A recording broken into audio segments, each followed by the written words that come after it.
ready? Yes, sir. Okay, now that I have the bolt and track up on top of the vehicle, it's a lot easier to work with whenever I'm taking it apart. First thing I'm gonna do is go ahead and put it on fire. Manual safe on fire, right? I'm gonna take my 2 fingers, reach underneath, kind of pop out all of these, pop out this last third one, then the one going into the idler sprocket. The one going into the drive sprocket is a little different. It's got 2 little circles in here. You just take your 2 pointer fingers on the circles and just like pull it out. It's kind of a bitch sometimes, especially if it's older. All right, if it doesn't want to come out, what you can also do is take one of these, find where the circle is, latch it in place, kind of just pull it out like that. All right, so I took the little circle, got this little pin in there, kind of just pulled it out. Okay, make sure you're putting everything somewhere where it's not going to get lost. All right, so obviously these fucking sprockets, you know, I got teeth on them. A lot of people like to just try to yank them out. It's not going to fucking work because they got teeth on them. So you can just rotate them out like that, right? Put them off to the side somewhere where they're not going to get lost. Right, rotate them out, off to the side.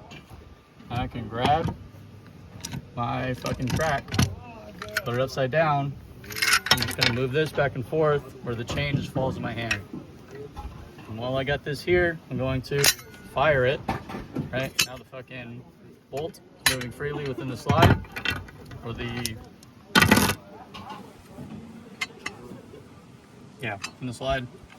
And I can just take this. Now I have to get my safety retaining pin out. So a lot of people like to just put it here. Right, a lot of people like to put it here somewhere where it's easy to work with. You can pull it, you can push this down and just pull out the fucking safety retaining pin, right? But what I like to do is I like to bite my nails a little bit so I ain't got them. Just fucking hold this where the safety retaining pin is facing down, somewhere where it's not going to get lost inside the turret, right? It's the most important part. You do not want to lose that because you'll never find it.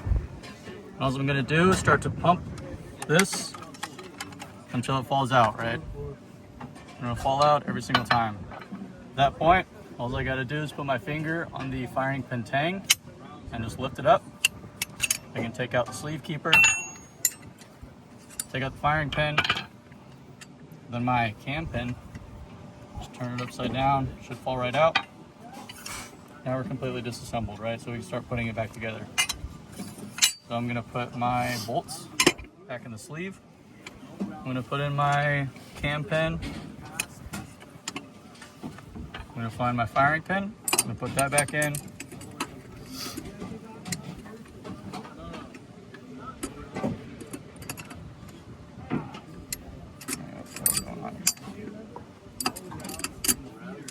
Make sure that goes in. Get my sleeve keeper. Just gonna fucking karate chop that down. All right, here. What a lot of people will do is just fucking bring it up like this, and what'll happen is the firing pin will kind of get locked back to where you won't be able to move it. So now it's locked here, and we still need to get the fucking safety retaining pin in, right? All I'm gonna do is pull out that fucking firing pin by the firing pin tang. I'm gonna put it back down. I'm just gonna put everything back in, right? At this point, I'm gonna grab one of these idler sprocket shafts. I'm going to push down to where it lines back up.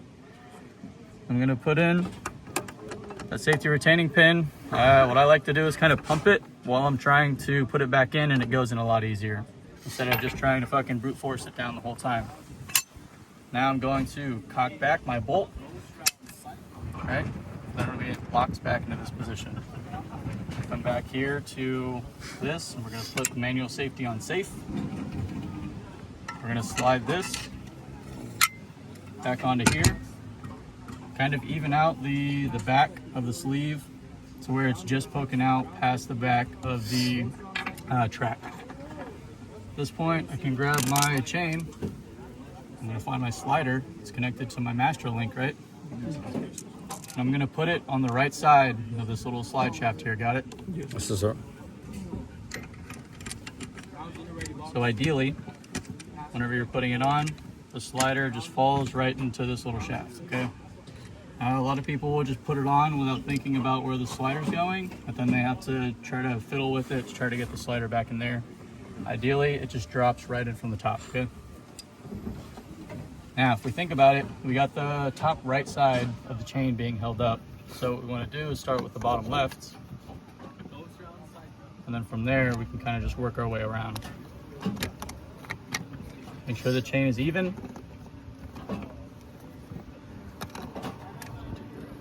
Make sure everything is going on properly. Now that I have all my sprockets back in, my idler sprockets and my drive sprocket, I can go ahead and put these back in.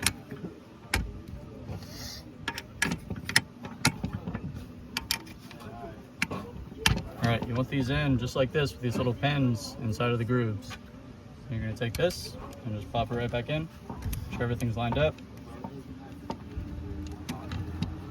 Make sure it's completely seated in. Now we got our chain, our bolt track assembly back together, right?